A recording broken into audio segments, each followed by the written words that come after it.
Everyone has someone important in their life that they look up to, right? I do too.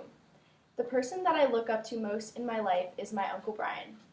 He lived most of his life in fear of being judged because he was gay in an area that was not very accepting of gay people. But eventually, he stood up for himself and started living the life that he always wanted to.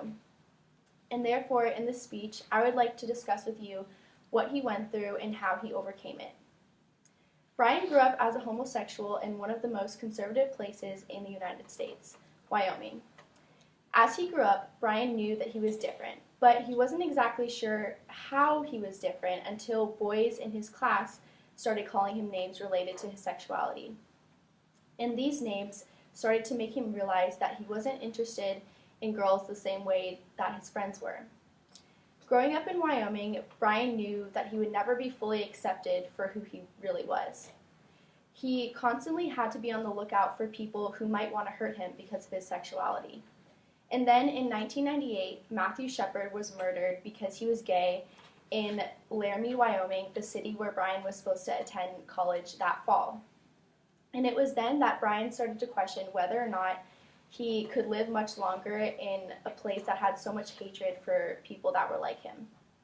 And therefore, he decided to move to San Francisco. Moving to California was a huge shock for Brian.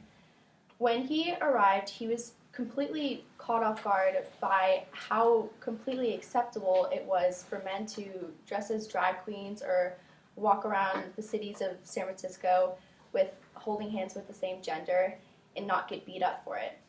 He was so happy that he could finally live in a place that he didn't have to be nervous whenever he went out in public.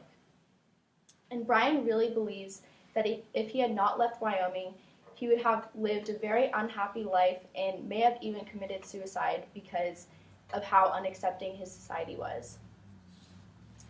And in his early years, he doubted himself as a result of his environment. But when he finally accepted himself, it gave him the strength to move and create a life that was much better for him.